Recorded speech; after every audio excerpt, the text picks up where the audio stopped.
이어서 알아두면 돈이 되는 노동법 알돈노 시간입니다.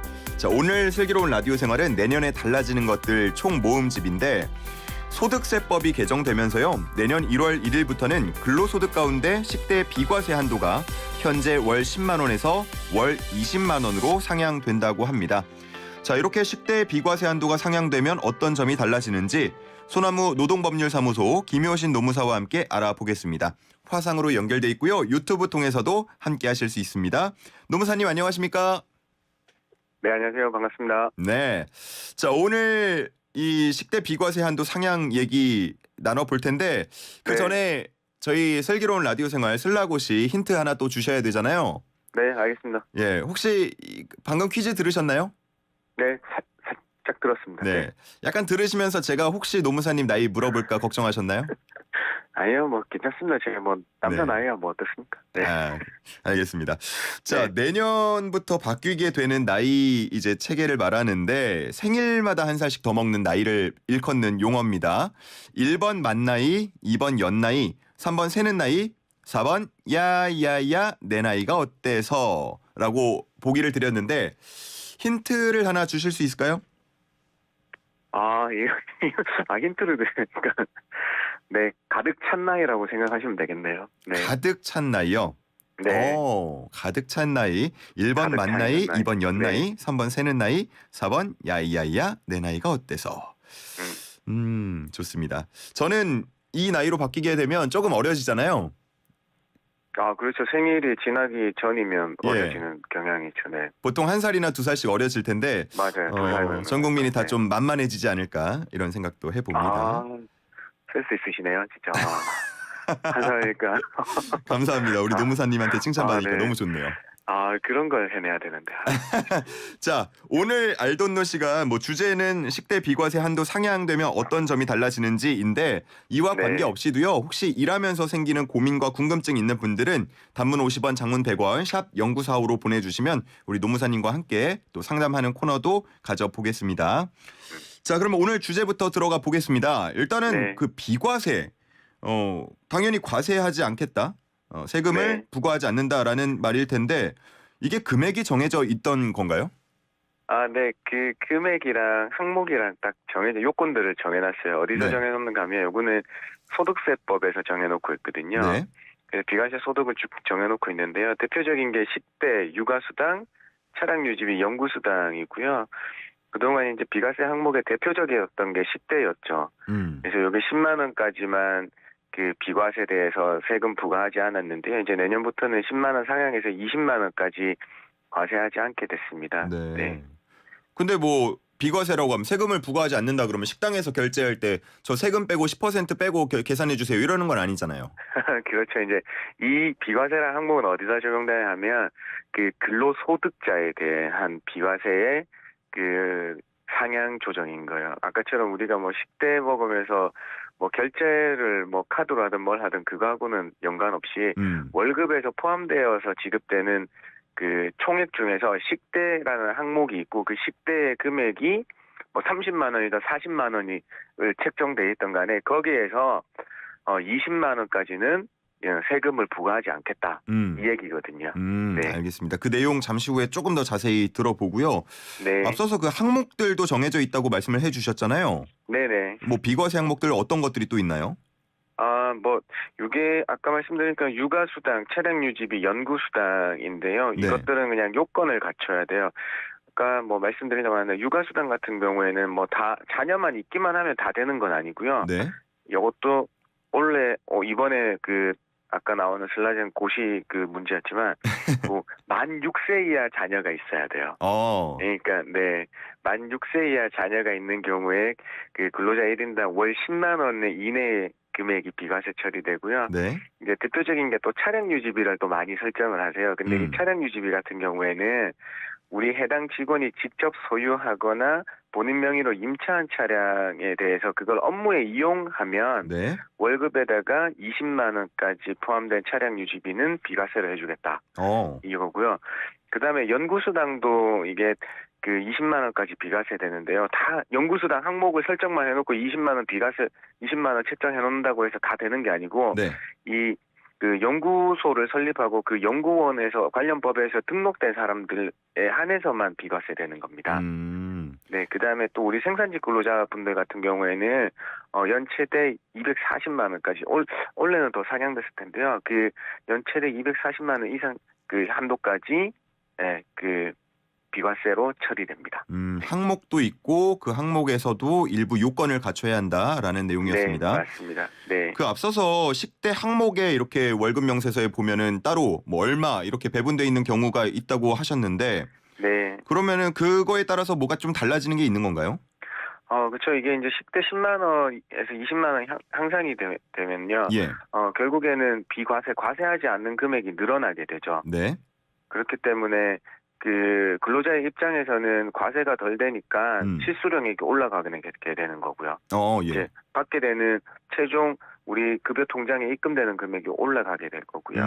그다음에 이제 사용자 입장에서 보면 결국에는 이제 4대 보험료 쪽에서 보수 총액이 그만큼 낮아지게 됨으로써 그 4대 보험료 사용자 부담금에 대한 부분도 낮아지게 되고요. 그런 이점들이 생기게 됩니다. 그러면은 사업자 그리고 근로자 모두에게 좀 좋은 방향이네요. 그렇죠. 이제 좋은 방향인데 결국에는 내년에는 또 건강보험료 요율이 오르잖아요. 아하. 네, 그래서 아마 이 상세 효과를 그다지 체감하시지는 못하실 것 같아요. 이게 다들 요율이 고정돼 있는 상태에서 이런 거 이제 10만 원의 혜택이 더 보게 되면 뭐 딱 체감하게 이거 한 10,000원 정도 더 됐네 이렇게 생각하실 텐데 네네. 효과가 없을 것 같아요. 아, 네. 또 일부 상향되는 것들도 상세 있다 효과가 보니까. 있어서 네. 그렇군요. 네. 그러면은 뭐 근로계약서 같은 거를 변경해야 합니까? 아니면 어떻습니까? 그렇죠. 이제 10대에서 10만 원에서 20만 원 이제 상향이 조정된다고 하면요. 우리 근로기준법 17조에서는 임금의 구성 항목이나 계산 방법이 명시된 근로계약서를 체결하도록 되어 있거든요. 예. 그래서 이것 또한 변경되는 경우에도 그 내용을 변경된 계약서를 작성하고 근로자의 요구가 있으면 교부하도록 되어 있어요. 그래서 이제 급여 항목에서 10대 금액이 상향되니까 이 배분의 순서가 다 달라지거든요. 그래서 그 상향 조정된 내용을 반영해서 근로계약서 또는 연봉계약서를 다시 작성할 필요가 있게 되는 겁니다. 혹시 이런 거 변화되는 걸 잘 몰라서 네. 근로계약서나 연봉계약서를 다시 작성 안 하면은 문제가 되나요? 그렇죠. 왜냐하면 이 변경하는 거 임금이 이 근로계약서의 필수적 기재사항 중에 하나가 임금인데요. 이 임금의 변동된 내역도 다시 새로 작성하라고 되어 있기 때문에 그걸 하지 않으면 거기에 대한 벌금이 있게 됩니다. 네. 우리 사업 이제 미작성의 처벌과 같이 처벌하고 있거든요. 그렇군요. 네. 사업주분들은 좀 유의하셔야 될 것 같고 네. 이런 식대가 최저임금을 판단할 때 또 유의해야 할 점이 있다고 하는데 이거 어떻게 된 건가요? 이거는 사실 되게 이해하시기가 어려울 거예요. 설명하기도 그다지 녹록치 않은데요. 사실 그동안 알려주세요. 네, 재작년까지는요. 10대 금액은 우리 최저임금에 판단하는 산입 범위에 들어가지조차 않았어요. 예. 왜냐하면 월급이 뭐 190만 원에 200만 원에 월급 200만 원에 10대 10만 원 뭐 기본급 190으로 되어 있다고 하면 이 190만 원만 가지고 최저임금 위반 여부를 판단했었거든요. 옛날에는. 근데 이제 재작년부터 그 산입 비율을 조금씩 높여오게 됐어요. 네. 그래서 이제 내년에는 1%를 초과하는 금액만 1% 초과하는 금액의 최저임금의 산입 비율에 다 들어가기 때문에요. 예를 들어 드리면 10대 20만 원을 책정됐다고 하면 내년도 시당급 최저임금의 9,620원을 기준으로 하면요. 월 환산액이 201만 580원이 나오는데 네. 거기에서 그 10대 20만 원 중 2만 105원을 제외한 금액이 모두 최저임금에 산입된다. 이 얘기거든요. 그래서 뭐 밋밋하지만 거의 200만 원, 210만 원 월급이라고 하면 210만 원 급여에 10대 20만 원을 해놓다고 하면 그러면 210만 원 가지고 다 최저임금 판단하는 게 아니고 210만 원에서 2만 원 정도 뺀 208만 원 정도 가지고 최저임금 위반 여부를 판단한다. 이렇게 설명드릴 수 있겠는데요. 네. 좀 어렵네요. 네, 설명이 좀 너무 아니 어려워서. 보통 아르바이트, 그러니까 최저임금을 받는 일을 생각해 보면 아르바이트 파트타임 같은 경우가 많은데, 네네. 아르바이트 같은 거 할 때 식대가 따로 나오지 않는 경우도 있잖아요. 그렇죠. 이제 이 식대를 그 별도로 지급하는 경우가 있을 거고요. 급여 외에 또 급여에 포함해서 지급하는 경우가 있어요. 음. 그러니까 뭐 월급 200만 원에 식대 20만 원에서 220만 원을 지급하는 경우가 있고요. 네. 급여 200만 원에 식대 20만 원을 포함된 걸로 해서 기본급 180, 식대 20만 원 이렇게 지급하는 경우가 나뉩니다. 아, 그러면은 식대라는 거는 원래 다 들어가 있는 거였어요? 아니요, 설정하기 나름이에요. 어. 그래서 이런 이제 무분별한 설정을 그 세무당국이나 사대보험공단에서는 지양하라고 하고 있거든요. 예. 왜냐하면 이 비과세 항목에 해당되지도 않는데 다 임의적으로 비과세 혜택을 받으려고 다 집어넣는 경우는 이 세금이나 사대보험료 징수에 대한 왜곡이 발생하게 되거든요. 네네. 예를 들어 이런 겁니다. 약간 요식업 같은 경우에서는요. 네. 그 대개 현물로 제공을 하게 되죠. 아, 그렇죠. 식대를 떨어져서 다른 데 먹고 오시는 게 아니라 식당 거기서 해결하시고 일을 맞아요. 하시게 되는데요. 이런 경우에까지 월급에 포함돼서 식대를 배분하지 말라는 게 사대보험공단의 입장이에요. 네, 그렇군요. 맞습니다. 알겠습니다. 네, 자, 이렇게 오늘 주제였죠. 10대 비과세 한도가 상향이 되면 어떤 점이 달라지는지 한번 살펴봤고요.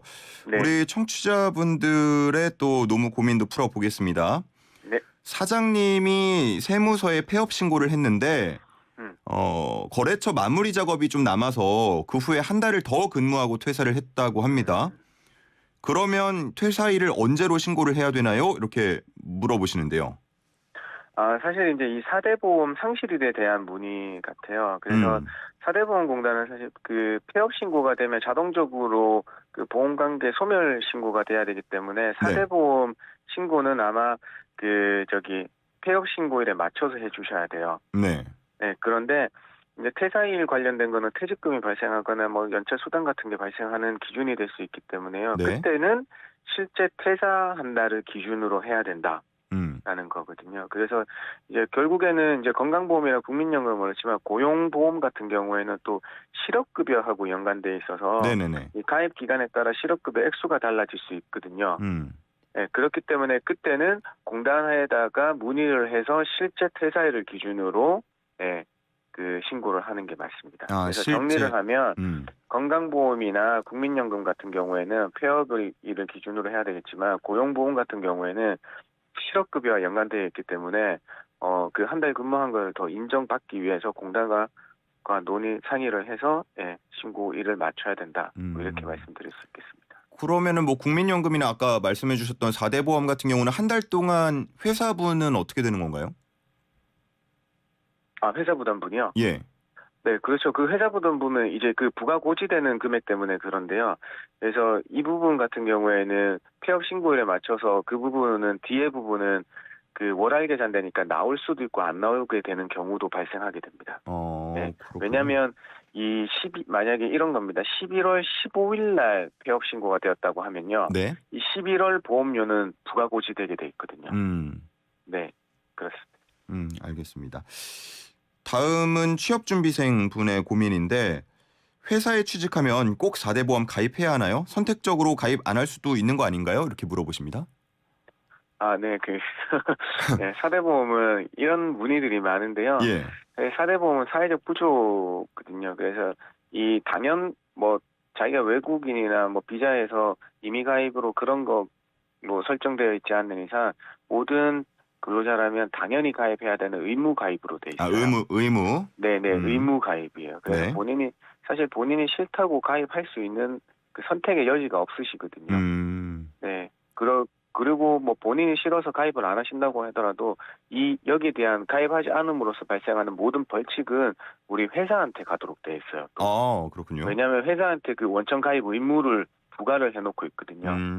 네, 그렇기 때문에 선택적 사항이 아닙니다. 그러면은 요건에 맞으면 다 가입하셔야 돼요. 이 급여 명세서 한번 받아보고 뭐 이렇게 많이 떼가 이러면서 네. 예를 들어 재무팀이나 이런 데다가 저 이거 가입 안 할래요. 해지해 주세요. 이렇게 하면은 찍힐 수 있다 이런 건가요? 네. 그렇죠. 그 말도 안 되는 얘기한다고 다 싫어하실 수 있어요. 알겠습니다. 잘 모르시는 분들은 이런 거 문의 많다고 하셨잖아요. 네, 맞아요. 네, 많이 보내주세요. 우리 알돈노 시간에 이렇게 좀 너무 기초적인 거 아니야? 라고 고민해서 문자 안 보내주시는 분들 계신데 다들 모릅니다. 보통 다 몰라요. 그러니까 보내주시고 함께 그 내용 공유해 주시면 이렇게 서로 도움을 얻어가실 수 있을 것 같습니다. 네. 다음은요. 사장님이 그렇게 하면 안 된다고 말했는데 제가 깜빡하고 일하다가 제 실수로 팔을 다쳐서 깁스를 한 뒤에 지금 쉬고 있습니다. 아, 산재를 신청해서 받을 수 있다고 하는데 사장님은 네가 실수를 해서 그런 건데 되겠냐라고 말씀을 하셨습니다. 이럴 때는 어떻게 되나요? 라고 물어보십니다. 이분 어차피 일하시다가 다치셨잖아요. 네.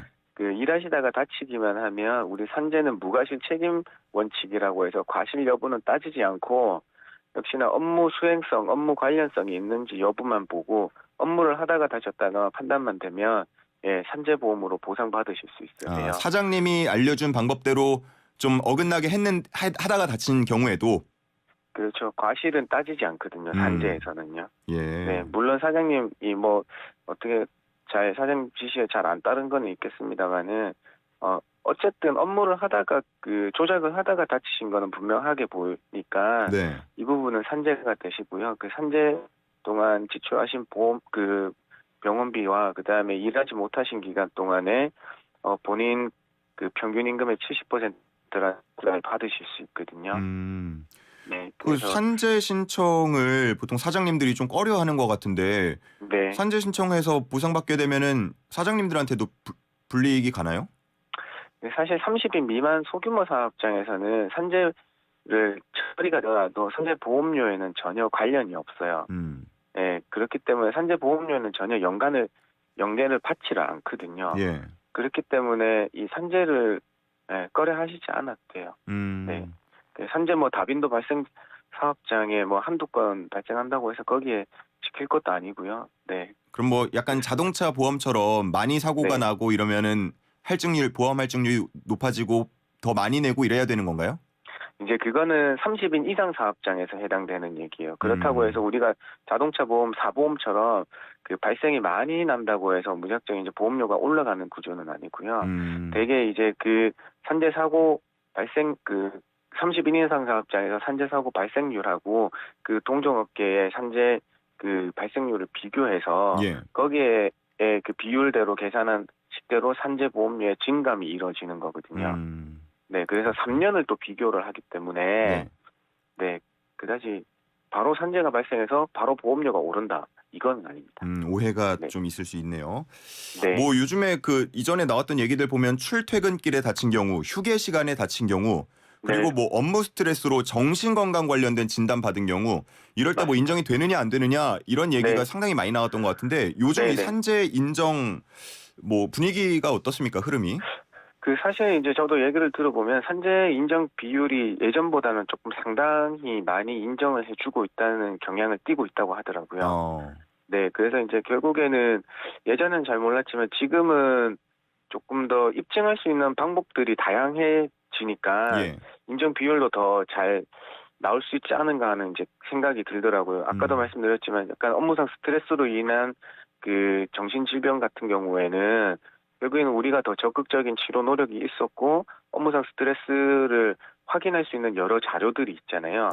그것 때문에 객관적 자료를 바탕으로 산재를 승인할 수 있는 배경이 풍부하게 마련되었기 때문에 이제 그럴 것 같아요. 그런 건. 알겠습니다. 자, 오늘 말씀은 여기까지 들어보겠습니다. 고맙습니다. 네, 감사합니다. 지금까지 김효신 노무사와 함께했습니다.